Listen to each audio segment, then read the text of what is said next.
Salam sejahtera untuk kita semua, shalom. Saudara-saudara yang dikasihi Tuhan, apa kabar?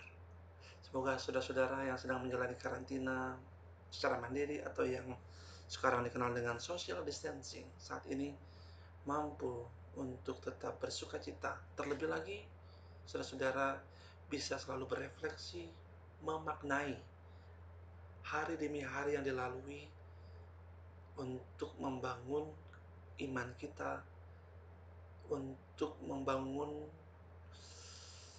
kedekatan kita dengan anggota keluarga, dan membangun cinta dengan sesama. Ya, memang tidak mudah.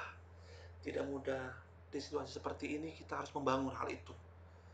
Karena sekarang kita sedang mengalami perubahan secara terbalik. Kenapa terbalik? Ya, saya berikan contoh saja dua hal. Yang pertama, saudara-saudara, dulu ada pepatah yang berkata, bersatu kita teguh, bercerai kita runtuh. Pada situasi saat ini justru terbalik. Bersatu kita runtuh, bercerai kita teguh. Mengapa begitu? Ya karena dalam wabah epidemi corona ini berkumpul atau berkerumun akan menyebarkan penyakit. Tapi justru dengan hidup menyendiri, di isolasi, di rumah sakit, akan bermanfaat, berdampak positif, yaitu memutus penyebaran virus ini. Nah, yang kedua, kenapa saya bilang terbalik?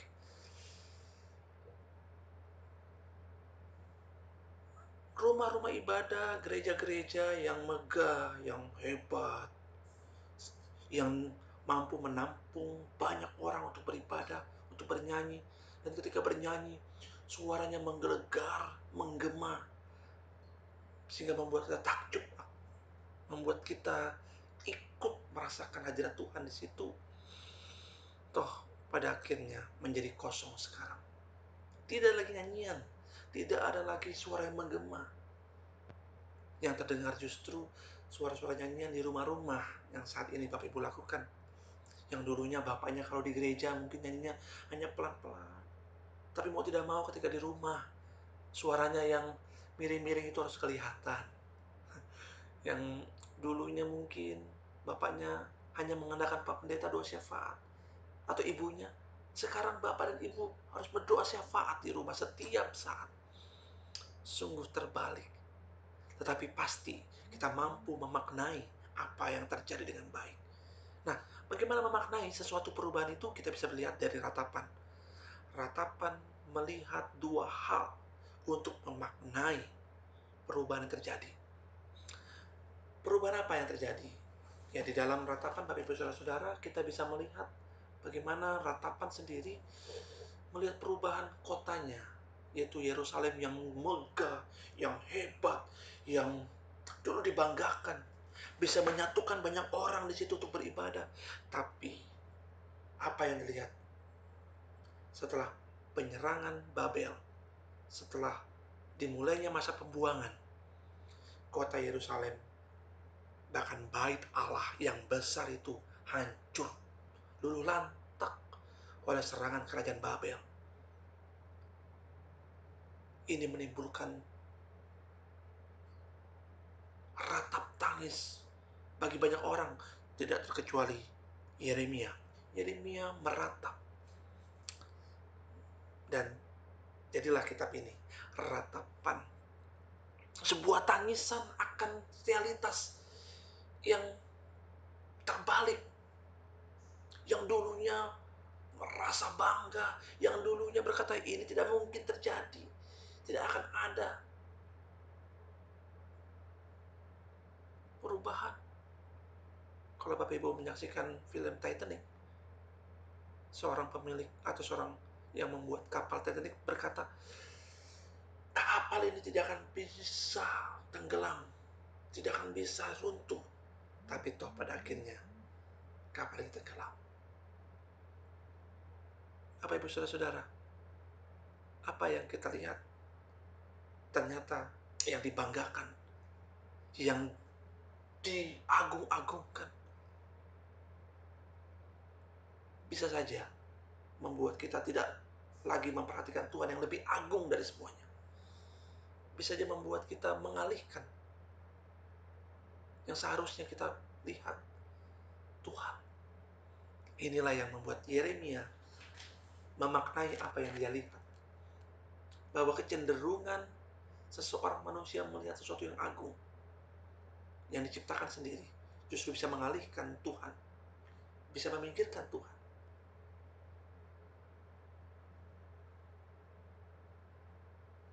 Bahwa sudah saatnya kemuliaan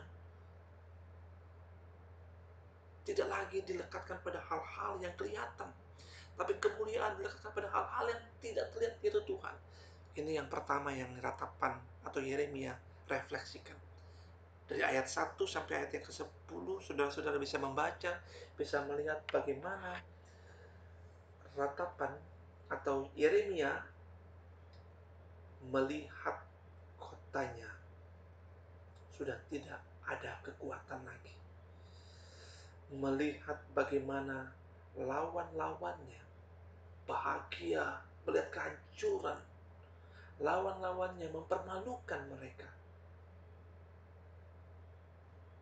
Saudara-saudara,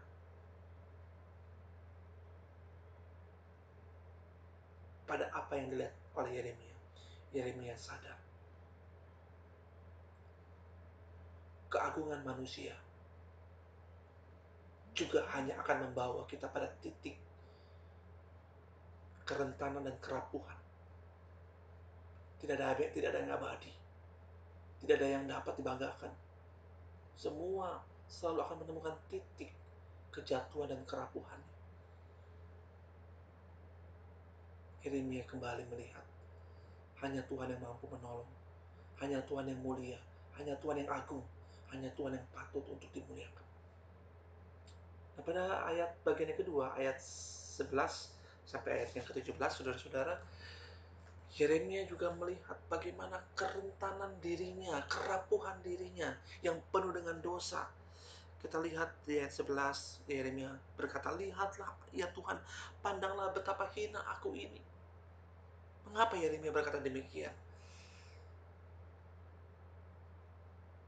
Karena kesadaran dirinya yang juga bisa bangga terhadap apa yang diciptakan, apa yang dibuat oleh manusia.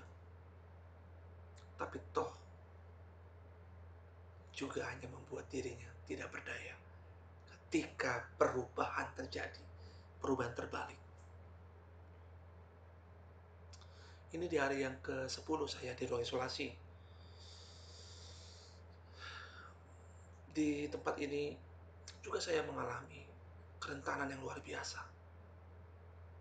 Dan saya yakini maksudnya, setiap orang yang ada di rumah sakit ini juga mengalami kerentanan yang luar biasa. Kami seperti perjalanan di dua trek yang berdampingan dan berjalan bersama-sama. Hidup dan mati. Terkadang dalam perjalanan itu, justru kami menemukan bahwa kami bukan siapa-siapa. Kami membutuhkan orang lain, terlebih Tuhan. Saudara-saudara, ini kesempatan yang baik. Di minggu Prapaskah yang kedua menjelang Jumat Agung dan Paskah, menyendiri adalah kesempatan untuk terus menatap kerapuhan kita, tapi sekaligus beralih kepada kemuliaan Tuhan, melihat kasih Tuhan, melihat bahwa hanya Tuhan yang mampu menguatkan kita. Sebagaimana lagu yang katakan, tapi terang bagiku ini hanya Tuhan yang pegang. Mari kita kembali kepada Tuhan, memuliakan Tuhan, menyadari apa yang kita lihat sementara dan diri kita juga rapuh. Mari pada saat bersamaan kita juga bisa menjadi tangannya Tuhan untuk menyapa orang lain, untuk menampilkan kemuliaan Tuhan, bukan kemuliaan kita, tapi kemuliaan Tuhan dengan memperhatikan, mengasihi orang lain. dan pada akhirnya hanya nama Tuhan yang kita muliakan, bukan diri saya. Selamat hari Minggu. Tuhan Yesus memberkati kita semua. Amin.